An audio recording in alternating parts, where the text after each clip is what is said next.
যদি সঁচাকৈ আপুনি জীৱনটোক সলনি কৰিব বিচাৰিছা, এই 4 মিনিট আপোনাৰ জীৱন সলনি কৰিব পাৰে।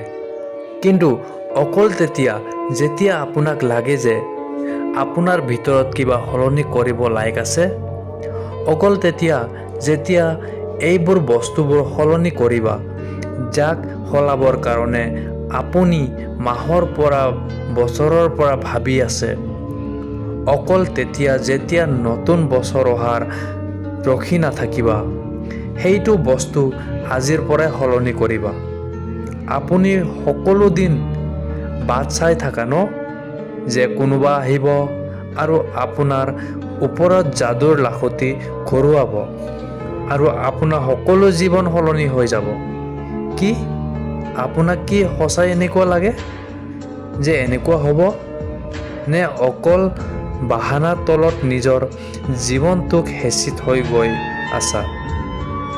আগত দেৰিকৈ উঠাৰ বাহানা বনাইছা, তাৰপিছত বাহানা বনাইছ নপঢ়াৰ কাৰণে, আৰু তাৰপিছত এতিয়া কৈ আছা যে যদি আপোনাক কোনোবাই সহায় কৰি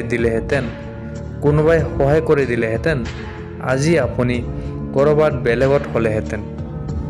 মনত ৰাখিবা যে মূৰ্খসকলৰ লিষ্টত অকল আৰু অকল অসুবিধাই থাকে, আৰু বুজাসকলৰ লিষ্টত সেই সমস্যাসকলৰ সমাধান।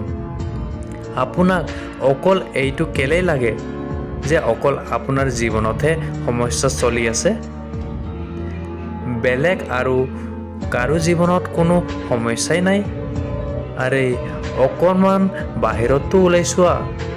সেইসকলক যাৰ খোৱাৰ কাৰণে, থাকিবৰ কাৰণে ঘৰ বাৰী নাই, সিহঁতে বাটত হৈ আছে। সিহঁতৰ কাষত উৰিবৰ কাৰণে কম্বল নাই, ঠাণ্ডাত কঁপি আছে। আৰু সেইসকলক চোৱা যাৰ তাত ভৰি নাই, চকু নাই, এইটো হাত নাই। ওপৰৱালাই আপোনাকতো সকলো দিছে, কিন্তু তাৰপিছতো এতিয়ালৈকে আপুনি অকল ভাবিয়ে গৈ আছে। বডি সকলোকে ভাল লাগে, কিন্তু জিম কোনো যাব নিবিচাৰে, কাৰণ তাত কষ্ট পায় যে, আৰু আপোনাক সেইটো কষ্টতেই কষ্ট হয়। আপুনি বিনা কষ্টত নিজৰ জীৱনত আগবাঢ়িব বিচাৰে। আৰে লাগিলেহেঁতেন ষ্টিভ জবছো বাহানা বনাব পাৰিলেহেঁতেন, কাৰণ সৰুতে তেওঁৰ মা দেউতাই তেওঁক কাৰোবাৰ কোলাত দি দিছিল, কিন্তু তেওঁ কোনো বাহানা বনোৱা নাছিল আৰু নিজৰ জীৱনত আগুৱাই গৈছে। লাগিলেহেঁতেন তেতিয়া বাহানা বনাব পাৰিলেহেঁতেন যেতিয়া দুনিয়াৰ সকলোতকৈ ডাঙৰ কোম্পানী এপলৰ তেখেতে নিৰ্মাণ কৰিছে, আৰু তাৰ পিছত তেওঁক নিজৰে কোম্পানীৰ পৰা উলিয়াই দিয়া হৈছিলে। কিন্তু তেওঁ ৰোখা নাই, তলত পৰা নাই, নিজৰ জীৱনত সদায় আগুৱাই গৈ থাকিলে, আৰু তেওঁ নতুন কোম্পানীৰ নিৰ্মাণ কৰি দিলে। আৰু লাগিলেহেঁতেন তেওঁ তেতিয়া বাহানা বনাব পাৰিলেহেঁতেন যেতিয়া তেওঁক কেঞ্চাৰ দৰে ডাঙৰ বেমাৰ হৈ গৈছিলে। লাগিলেতো ক'ব পাৰিলেহেঁতেন যে মোৰ বহুত ডাঙৰ বেমাৰ আছে, এতিয়া মই কাম কৰিব নোৱাৰোঁ। কিন্তু তেওঁ এনেকুৱা কৰা নাই। তেওঁ এপলটোক গোটেই দুনিয়াত সৰ্বশ্ৰেষ্ঠ কোম্পানী বনাবৰ কাৰণে নিজৰ 100% দিছে। অসুবিধা সকলো মানুহৰ জীৱনত আহে, কিন্তু জয় প্ৰাপ্ত তেওঁ নকৰে যোনে অসুবিধাবোৰ দেখা পাই বহি যায়। জিতে সেইজনে যোনে অসুবিধাৰ সেই কাৰণৰ উপায় ওলায় আৰু নিজৰ জীৱনত সদায় আগত হয়। আপুনি নিজে নিজকে সোধা যে আপুনি অসুবিধাৰ কাষত ভয় খাই থিয় হ'বানে, নে হাৰ মানি আৰু পিছুৱাই যাবা? হাৰি আৰু পিছুৱাই যোৱাসকলৰ এইটো দুনিয়াত কেতিয়াও সন্মান নকৰে। তেওঁ কেতিয়াও দুনিয়াত নিজিকে, তেওঁ কেতিয়াও দুনিয়াত আগুৱাই যাব নোৱাৰে। মনত ৰাখিবা কি অকলেই দৌৰি আৰু জিতাতকৈ ভাল 10জন লোকসকলৰ লগত দৌৰি হাৰি যোৱা। আৰু আপুনি নিজৰ কাবিলিয়তটো গম পাই লোৱা যে আপোনাৰ কি আছে আৰু কি নাই। আপুনিতো আৰম্ভণিতে ভয় খাই যোৱা। যেতিয়াই কিবা কাম আৰম্ভ কৰা এটা আধা হাৰা আপোনাৰ কাষত আহে আৰু আপুনি হাৰি আৰু বহি যায়। নিজে নিজকে প্ৰশ্ন কেলে নকৰে?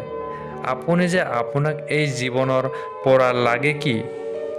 যদি অকল ভাবিলেই পোৱালি জনম হ'লেহেঁতেন, তেতিয়া এইটো দুনিয়াত যোন মানুহ হ'লেও সফল হ'লেহেঁতেন, যোন মানুহেও ধনী হ'লেহেঁতেন, সেইটো বস্তু থাকিলেহেঁতেন যিটো তেওঁ ভাবে। কিন্তু সঁচাকৈ এনে নহয়। জীৱনৰ আচল সঁচাটো এইটো হয় যে আপোনাক সকলো বস্তু পাবৰ কাৰণে কৰ্ম কৰিব লাগিব। তাৰ পিছত ধৈৰ্য ৰাখিব লাগিব। বহুতবাৰ আপুনি পৰিবা উঠিবা, লোকসকলে ভাল বেয়া ক'ব।